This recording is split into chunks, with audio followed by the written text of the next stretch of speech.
Hi, my name is Jemmy Martin and I'm going to be sharing with you my recipe and method for making sprouted wheat bread.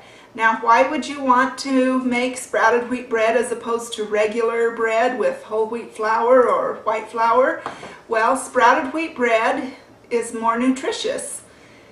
It is easier on your digestive system and it has a lower glycemic index, so it messes less with your blood sugar. It takes less of the bread to fill you up. The first thing you're going to need is something to sprout your wheat in. And I've got a double-size ball or mason jar, curd jar.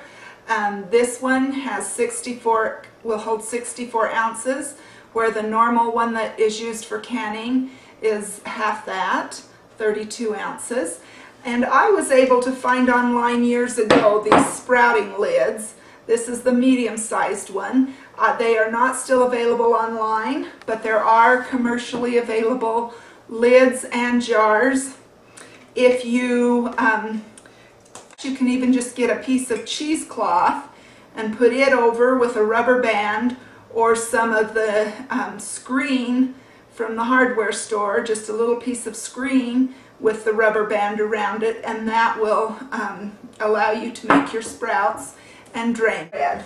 The recipe I use makes 2 loaves of bread. Helps it start quicker if the water's a little on the warm side. Fill it up with warm water.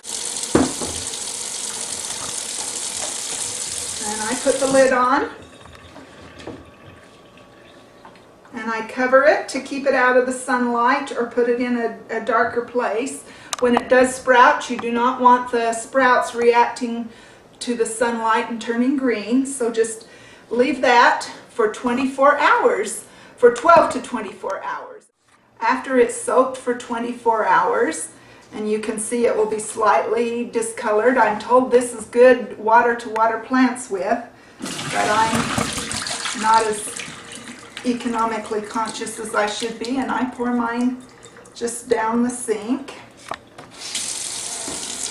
You can rinse it in cool water. From here on out she'll be using cool but not really, really cold water, just your average tap water. And I usually rinse it a good 2 times. Push it around some. And then I stick mine in a drainer, or you could use a colander, and then there again cover it. When you can see that your sprouts are almost ready to be ground, and that will be when their tails are no longer than the kernel itself, you will want to skip that final rinse. If you're not at a point where you can grind them up and make your bread, then you can put them in the refrigerator if you're not going to get to them within an hour or so, and then you can grind them up either later that day or the next day. These were done on Tuesday, today is Thursday. I'm going to see if my camera lady can zoom in and get how these, you can see how the little tails, the sprouts have grown little tails. You don't want those to get longer than the kernel itself. So then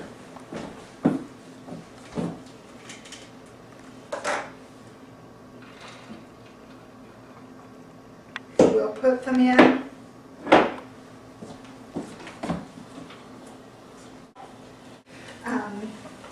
And you grind that all up. It generally takes my husband about 5 minutes to grind it up.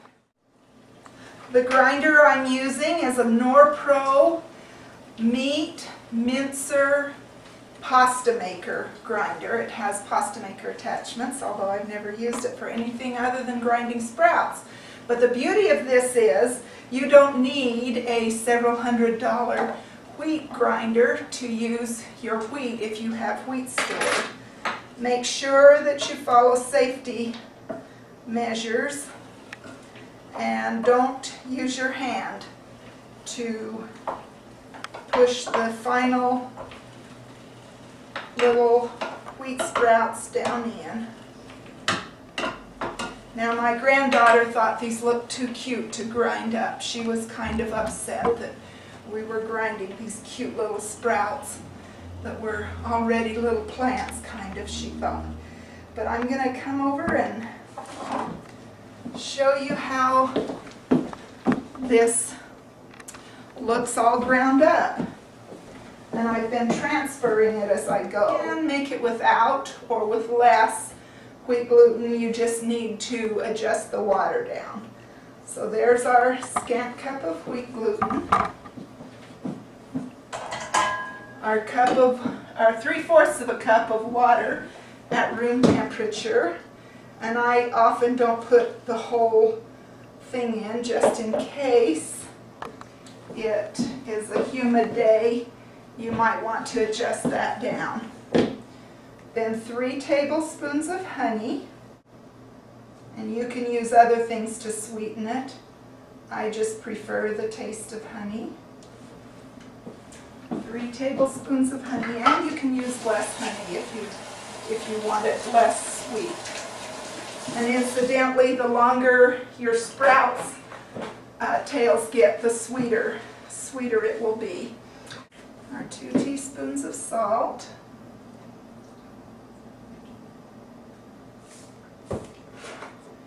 And then the final thing is our yeast. I prefer the instant yeast. This seems like a lot of yeast. There's 2 tablespoons. I like that 2 tablespoon measuring thing. And then another tablespoon. And then if you haven't already taken off your jewelry, you need to do that.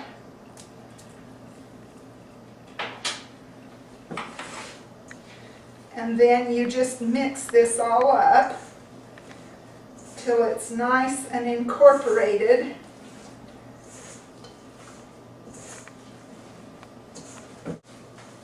And you've got kind of a sticky ball of dough here. And you can see the strands of the gluten in there.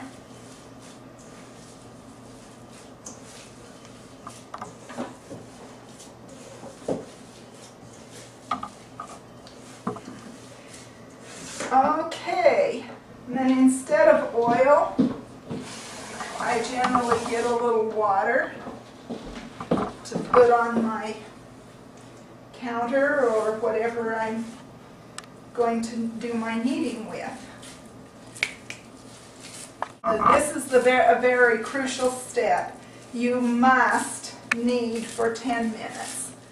So you can see I knead this fairly vigorously. That's how I was taught by my grandma to knead. Put a little bit of olive oil in this bowl, and then I just roll the dough around so that it's covered with oil.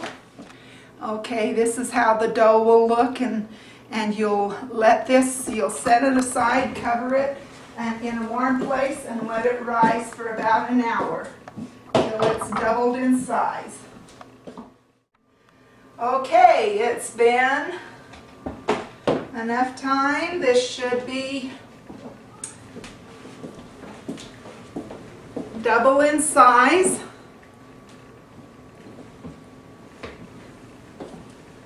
So I'm going to mold it out into loaves.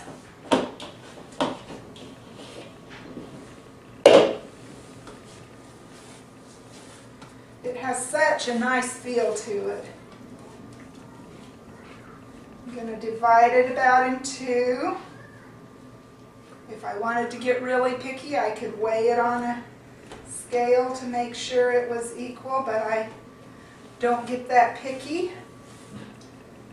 Then just mold it till you make sure you've got all the air bubbles out of it. And I've already used a little bit of olive oil. You can use any kind of oil that's for cooking.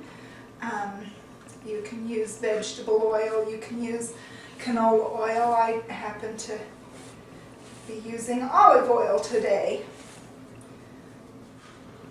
I'll cover it and put it in a warm place and let it rise again till double, and it won't take nearly as much time. Well, so much for me getting these identical in size, and I let them raise a little too much. When you can see that they're getting raised, it's time to turn your oven on and preheat it to 350 degrees, and that's what we'll do.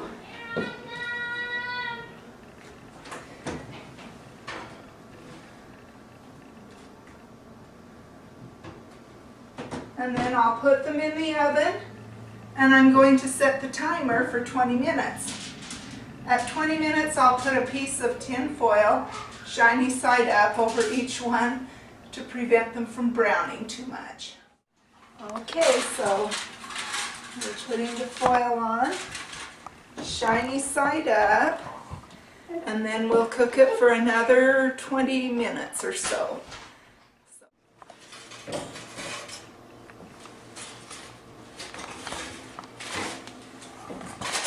Okay, I pulled those out of the oven.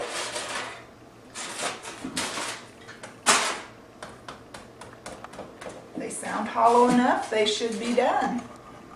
I generally let them sit to cool in the pan for a little bit. Then I take them out of the pan, remove them from the pan, and let them cool about 20-30 minutes before I slice them. Sometimes we get in a hurry and slice them sooner. Now the moment of truth. One thing about this, the crust may be fairly stiff right after it's cooked.